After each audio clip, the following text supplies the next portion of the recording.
Bonjour à tous, ça fait un petit moment, je dirais même un grand moment que nous ne nous sommes pas vus, pas parlé. Ça fait longtemps que je n'ai plus envoyé de vidéo. Il serait temps que je m'y remette quand même. Je vous ai un petit peu abandonné et je m'en excuse. Donc aujourd'hui, je voulais vous parler d'un sujet qui me tient aussi à cœur, comme tous les autres d'ailleurs. C'est d'ailleurs le titre de mon livre qui vient de paraître. Je vous mettrai toutes les coordonnées en dessous, bien évidemment. Déconstruire pour rayonner. Donc déconstruire, c'est quoi? C'est déconstruire son passé pour pouvoir aller vers sa réalisation, devenir soi-même, s'épanouir et aller vers la vie qui est la vôtre en fait, hein, et qui n'est pas celle qu'on vous a imposée ou celle que vous êtes construite sur des schémas qui ne sont pas les bons. Alors quand je parle de déconstruction, c'est un travail bien sûr à faire, mais d'abord le travail le plus important, c'est la prise de conscience. La prise de conscience dans votre vie, la prise de conscience de ce qui ne fonctionne pas, la prise de conscience que cette vie ne vous ressemble pas, c'est l'acceptation de ce fonctionnement en fait. Parce que bien souvent, on est dans notre vie, hein, comme tout le monde, mais on ne se sent pas forcément bien. On n'arrive pas à réaliser vraiment ce qu'on veut, ou quand on le réalise, ça semble être éphémère. C'est pas très constructif. On est toujours dans l'insatisfaction, toujours en recherche. Alors, qu'on soit en recherche, c'est bien, parce que ça fait partie de l'évolution, et dans la spiritualité, on est toujours en recherche. Mais ça dépend de quelle recherche. Voilà, quand on est en recherche d'insatisfaction, c'est que quelque chose ne fonctionne pas. Quand on se trouve des bonnes excuses à nos fonctionnements, c'est encore qu'on est dans le déni de ce qui ne nous convient pas. Mais vous allez me dire, j'ai été éduquée comme ça, on m'a dit qu'il fallait que je fasse comme ça depuis que je suis enfant, donc je répète ce qu'on m'a dit et je fais ce qu'on m'a dit. Ça crée bien sûr des dysfonctionnements, mais je le fais parce que c'est comme ça. Donc on ne se pose pas de questions, même si ça ne va pas. On fait un petit peu la politique de l'autruche. Voilà. Donc déconstruire tout ce schéma, tout ce fonctionnement prend du temps. C'est normal. Mais comme je le dis et je le répète, c'est la prise de conscience qui peut vous amener à transformer tout ce qui ne va pas. Et c'est possible pour tout le monde. Le temps, bien sûr, de le faire est différent pour chacun. Il y en a qui vont aller beaucoup plus vite que d'autres parce qu'il y en a qui sont prêts, il y en a qui osent plus, il y en a qui ont envie d'affronter autre chose, il y en a qui ont moins peur. Enfin, il y a différents contextes qui font qu'on ne fonctionne pas tous de la même manière. Mais je répète que c'est vraiment possible pour tout le monde. Donc si vous voulez, dans le livre que j'ai écrit et que je propose, je vous explique un petit peu, si vous voulez, la prise de conscience, par quels moyens elle peut se faire, et par quels moyens on peut accepter cette prise de conscience. Et ensuite, bien évidemment, je vous conseille donc des fonctionnements pour vous libérer de tout ce qui est auto-bloquant. Alors, c'est vrai que tout part de l'enfance. On en revient toujours à la même chose, c'est-à-dire le noyau, c'est l'enfance. Alors, pour certains, elle a été plus difficile que d'autres. Il y en a où ça a été plus gentil, où il y a eu de l'affectif, où il y a eu plein de choses. Mais malgré cette prévenance affective, c'est pas dit que ce qu'on vous a inculqué vous corresponde. Même si vous aviez eu des parents très aimants, est-ce qu'ils ont respecté qui vous êtes? Est-ce qu'ils ont essayé de comprendre ce qui vous convient ou ce qui aurait pu, vous convenir? J'en suis pas certaine parce que très peu de parents fonctionnent comme ça, c'est-à-dire que d'abord, il n'y a pas de mode d'emploi pour être parent, donc on ne va pas critiquer les parents et l'éducation. Chacun fait ce qu'il peut en fonction de ce qu'il est, en fonction de l'éducation qu'il a reçue, en fonction de ce qu'il en a perçu de cette éducation. Alors, certains parents reproduiront les schémas de leur éducation, et puis d'autres parents vont essayer de mettre en place d'autres choses pour ne pas reproduire des schémas qui ont dérangé. Alors, ce n'est pas parce que vous êtes, je reviens là-dessus, dans un milieu hyper aimant, que ce qu'on vous a demandé d'être vous correspond. Après, il y a des milieux où on n'est pas aimant, où on vous demande aussi d'être quelque chose, mais ça ne vous correspond pas non plus. Donc, quoi qu'il en soit, sauf ceux qui ont eu la chance d'avoir des parents à l'écoute et qui ont laissé leur enfant dans l'épanouissement et les ont accompagnés dans cet épanouissement pour être ceux qu'ils ont envie d'être au fond d'eux, à part ces parents accompagnants, tout le reste est modèle de ce qu'ils sont eux, et c'est normal. Alors, c'est important d'en prendre conscience, je ne vous dis pas de leur en vouloir, de les détester, c'est pas du tout ça, c'est pas du tout les propos, c'est simplement la conscience de ce qu'ils sont eux, de ce qu'ils ont pensé faire le mieux possible pour vous et de vos attentes à vous. Alors, il ne faut pas avoir peur de décevoir papa, maman ou l'entourage familial. Vous n'avez pas à avoir cette peur. Il ne faut pas faire les choses dans l'obligation de les satisfaire et même quand vous êtes adulte. Vous l'avez fait quand vous étiez jeune, parce que vous étiez sous une certaine autorité. Mais maintenant que vous êtes adulte, peu importe l'âge que vous avez, il est temps de vous prendre en main et de lâcher tout ça. Alors, je vous explique tout ça, bien sûr, dans mon livre. Alors, comment lâcher tout ça? C'est la prise de conscience, mais après, c'est l'acceptation. Est-ce que vous avez envie d'aller chercher plus loin? Est-ce que vous avez envie de creuser? Est-ce que vous avez envie de modifier? Des fois, on me dit, oui, mais regardez, je suis, je sais pas moi, je dis n'importe quoi, je suis secrétaire, j'aurais rêvé d'être hôtesse de l'air. Ok, bon, si vous n'avez pas 60 ans, bien évidemment, mais si vous en avez 25, 28 ou peut-être 30, c'est peut-être encore possible. Pourquoi vous ne seriez pas hôtesse de l'air? Apprenez à parler anglais couramment et allez-y, passez les examens. Pourquoi vous ne le feriez pas? Si ce n'est pas une compagnie française, c'est une compagnie étrangère. C'est peut-être sur des compagnies privées. Mais vous avez peut-être la chance de pouvoir y arriver. Et tout est comme ça. Je veux dire, voilà, vos parents étaient boulangers, c'est pas pour ça que vous devez être boulanger ou boulangère. Vos parents sont dans la coiffure, c'est pas pour ça que vous devez être dans la coiffure. Et ça, c'est une base importante, parce que ça, c'est la base de l'épanouissement. C'est la base de la réalisation. Et ça n'empêche pas d'aimer vos parents, pas du tout. Ça n'empêche pas d'avoir de l'amour, de l'affectif, de la compréhension et du respect.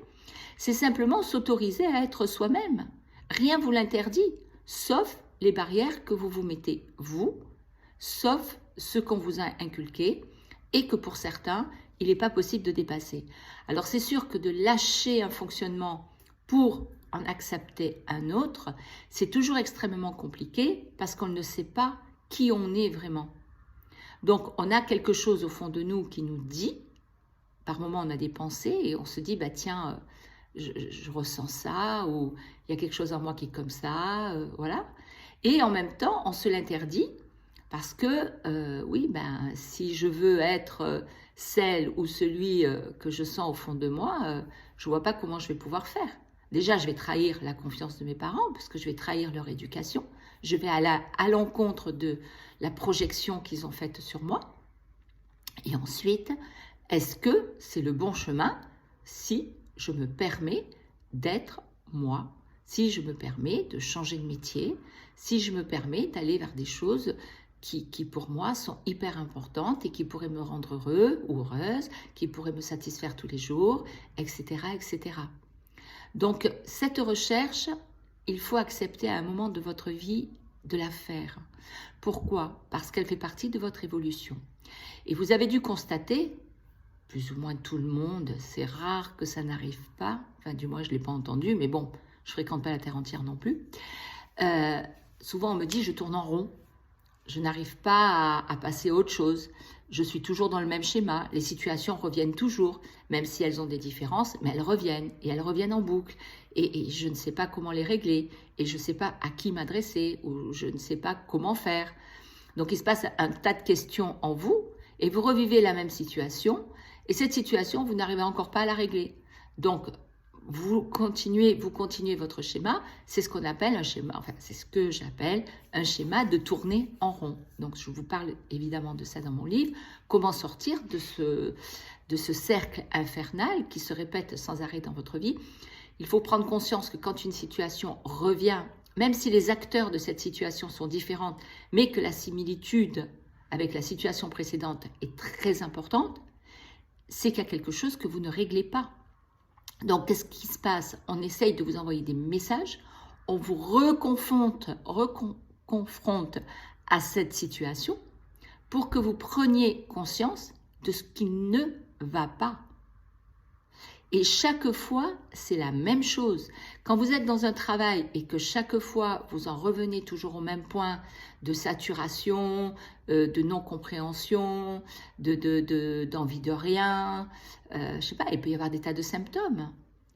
Et que chaque fois qu'on vous lance une petite perche, oh ben vous remotivez, vous dites, ah ben ça y est, c'est bon, ok, j'y vais, ça y est, ça repart. Et que 2 mois après, allez, boum, le schéma se répète dans votre tête. On n'est pas bien, on ne me comprend pas, j'ai un supérieur exécrable, je suis mal payé ou je ne sais quoi. C'est qu'on vous dit, sors de là, prends-toi en charge. Ton travail ne te correspond pas. Tu as peur parce que tu te dis, si je lâche mon travail, qu'est-ce que je sais faire ? Et je risque de ne plus être payé, de ne plus avoir d'argent, peu importe mon salaire, mais au moins je vis parce que j'ai des revenus. Donc tout ça, c'est de la peur. Mais si ça revient et que ça ne vous convient pas et qu'intérieurement, vous êtes toujours malheureuse ou malheureux, c'est qu'il faut changer quelque chose. Donc si vous n'arrivez pas à changer votre contexte de travail, c'est-à-dire qu'avec vos interlocuteurs, avec vos supérieurs, chaque fois, on vous dit oui, on vous redonne un coup de boost et vous retombez dans le même état. C'est que ça ne changera jamais. Qu'est-ce que vous attendez?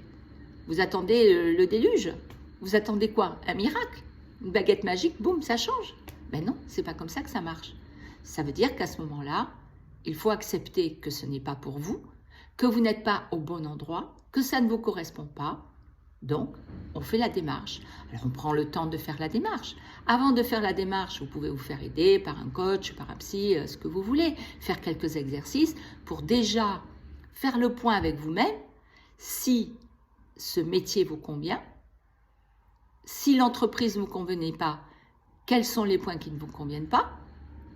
Tout ça c'est des analyses qui prennent du temps, mais qu'il faut faire. Et il faut le faire, il faut se poser ces bonnes questions. Parce que de là, vous allez voir que petit à petit, il va se passer des choses en vous. Ça va vous redonner une motivation. Peut-être de faire une formation supplémentaire pour compléter déjà vos compétences. Peut-être changer complètement de chemin. Parce qu'en fait, ce chemin ne vous convient pas et ce job n'est pas pour vous. Vous l'avez fait par obligation ou parce qu'on vous l'a demandé ou je ne sais pas. Ou parce qu'à ce moment-là, vous aviez la tête vide et vous étiez incapable de faire un vrai choix. Mais posez-vous des questions. N'ayez pas peur de vous interroger. N'ayez pas peur d'écrire, de prendre un stylo et dire, voilà, lui, il ne me va pas parce que mon chef est trop exigeant, et trop ceci, et trop cela. Moi, ce que je désire, c'est qu'on se comporte comme ça avec moi, c'est d'avoir un travail comme ça.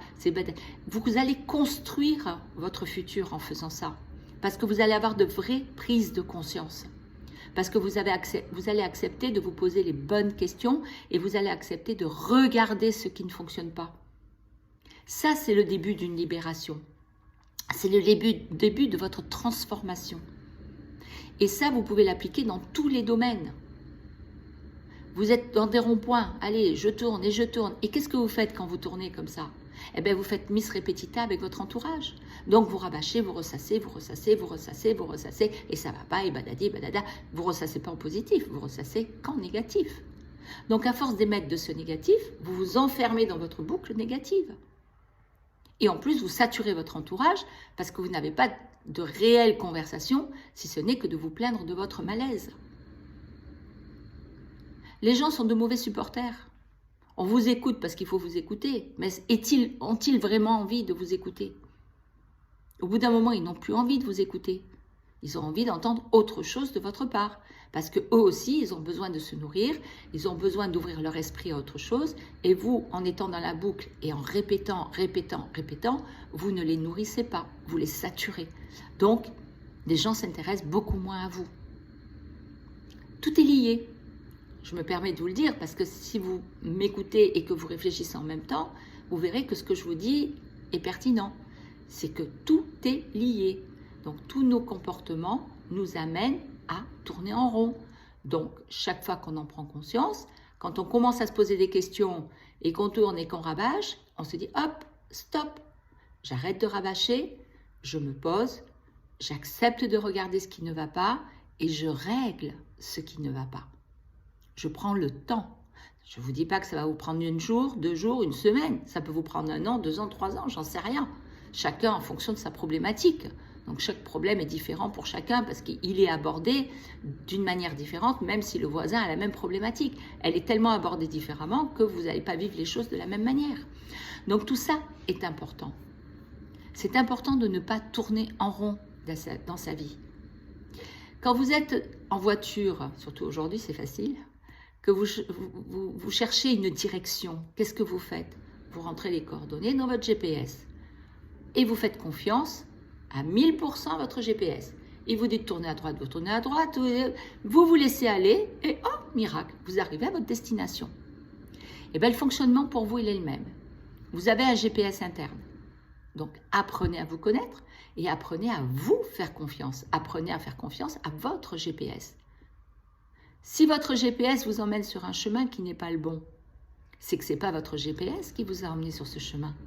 C'est votre cerveau.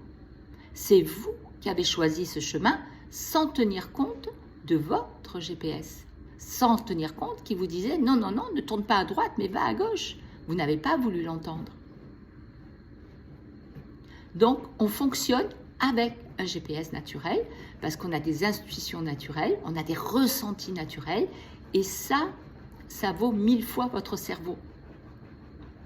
Votre cerveau est un outil, votre cerveau est un ordinateur qui est magnifique et je crois qu'on est loin d'en connaître toutes les capacités, d'après ce que j'ai pu entendre de droite et de gauche. Voilà. Donc, votre cerveau, nourrissez-le, mais nourrissez-le de bonnes choses. Donc, déprogrammez ce qui n'est pas bon pour programmer ce qui est bon. Et déjà, de lâcher les peurs, de vous écouter. Plus vous allez vous canaliser sur vous, plus vous allez écouter votre intérieur, plus vous allez écouter vos ressentis, vos émotions, plus vous allez vous libérer de ce que vous envoie le cerveau, qui est une déprogrammation, et plus vous allez avancer, et votre cerveau, à un moment donné, n'essaiera plus d'interférer.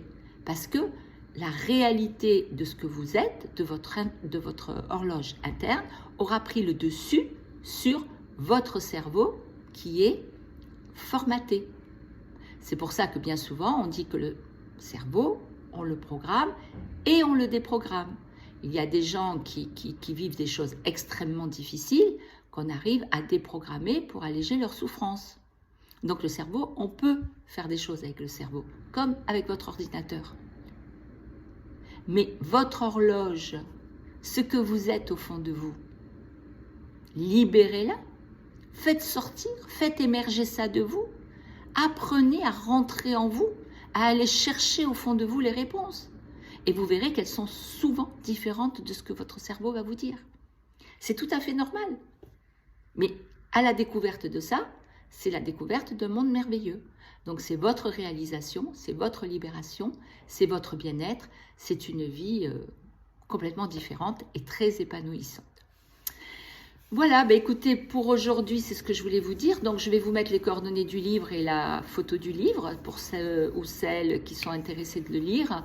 Je pense qu'il peut vous apporter beaucoup, du moins c'est dans ce but que je l'ai fait. Je le souhaite vraiment du fond du cœur. En tous les cas, je vous dis à très très vite et un grand merci d'avoir écouté une fois de plus cette vidéo. N'hésitez pas à me mettre des commentaires, à me poser des questions, je répondrai avec vraiment avec beaucoup de joie. Et voilà, si vous désirez une consultation ou autre, n'hésitez pas non plus, vous m'envoyez un mail et on voit ce qu'on peut faire. Je vous souhaite de passer de très très belles fêtes d'année, puisque je ne pense pas refaire une vidéo d'ici là. Portez-vous bien, réfléchissez bien, profitez de cette nouvelle année qui arrive pour mettre les compteurs à zéro et prendre de bonnes résolutions. On fait tout ça et après on le laisse tomber. Mais là, bon, allez, un petit effort, on va y arriver. Je vous dis à très très vite et merci encore.